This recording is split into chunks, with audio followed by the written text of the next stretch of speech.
မော်လောကအကြောင်းကိုပြောရမယ်ဆိုရင်ဟယ်ရီဟူဒီနီကိုချန်ထားလို့မရပါဘူး။သူက19ရာစုနောက်ပိုင်းနဲ့20ရာစုအစောပိုင်းမှာကမ္ဘာကျော်ခဲ့တဲ့ဟန်ဂေရီနွယ်ပါအမေရိကန်မော်ဆရာတူလည်းဖြစ်ပါတယ်။ဟူဒီနီဟာဖဲထုတ်ကစားတဲ့မော်ပညာတွေထက်ကိုမဖြစ်နိုင်တဲ့နေရာတွေကနေလွတ်မြောက်အောင်လို့ရုံထွက်ပြတာတွေကြောင့်မလို့နာမည်ကြီးပါတယ်။သူရဲ့ကြော်ကြားဆုံးပြကွက်ကတော့ Chinese Water Toddler Cell လို့ခေါ်တဲ့ရေပြည့်ဖြည့်ထားတဲ့မှန်ကန်ပြောင်းကြီးတဲ့မှာခြေထောက်ကိုတန်ကြိုးခတ်ပြီးတော့စောက်တိုးချိတ်ပိတ်ခံရတဲ့အခြေအနေတွေကနေလွတ်မြောက်အောင်လို့ရုံထွက်ပြတာပဲဖြစ်ပါတယ်။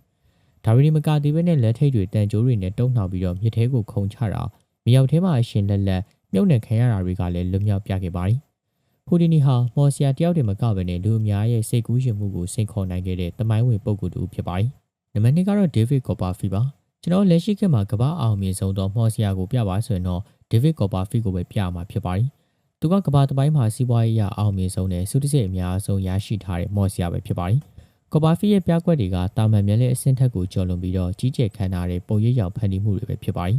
။သူရဲ့ထင်ရှားဆုံးပြကွက်တွေထဲမှာအမေရိကန်လွတ်လပ်ရေးကြာရုပ်ကြီးကိုမျက်စိရှိမှတင်ပျောက်ကွယ်သွားအောင်လို့လှုပ်ပြတာတွေနဲ့တရုတ်ပြည်ကမဟာတရိုင်းကြီးကိုကိုယ်ရဲနဲ့ဖောက်ထွက်ပြတာတွေလည်းပါဝင်ပါတယ်။ဒါပေမဲ့မကသေးဘဲနဲ့စင်ပေါ်မှာတကယ်ကိုမှငှက်တကောင်လိုမျိုးပြန်တန်းပြတဲ့ကကွက်ကလေးပရိသတ်တွေကိုအံ့ဩမင်သက်စေခဲ့ရပါတယ်။ကော်ပါဖီဟာမော်ပညာကိုနီးပညာဇလန်စက်ကွက်တွေနဲ့ပေါင်းဆက်ပြီးတော့ဖျော်ဖြေရေးလောကရဲ့အမြင့်ဆုံးအဆင့်ကိုပို့ဆောင်ပေးခဲ့တဲ့သူလိုလေးဆိုနိုင်ပါတယ်။နံပါတ်3နဲ့ကတော့ David Blaine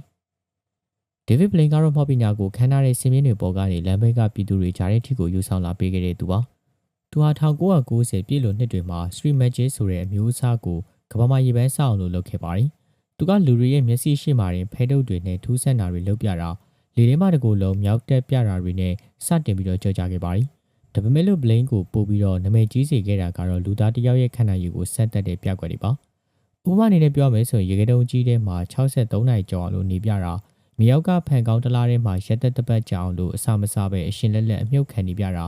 လက်နယ်မျိုးကတိမ်မြစ်ပေါ်မှာဖန်ပုံးလေးကိုဝင်ပြီးတော့44ရက်ကြာအောင်လို့အစာငတ်ခံနေပြတာမျိုးတွေလည်းဖြစ်ပါတယ်။သူရဲ့မော်ပညာဟာမျက်လက်ထက်ကိုစိတ်တက်တဲ့ရုပ်ပိုင်းဆိုင်ရာခန္ဓာရည်ကိုအသားပေးခဲ့တာကြောင့်ခေတ်သစ်လူငယ်တွေကြားထဲမှာအလွန်ကုန်မှလွှမ်းမိုးမှုရှိပါတယ်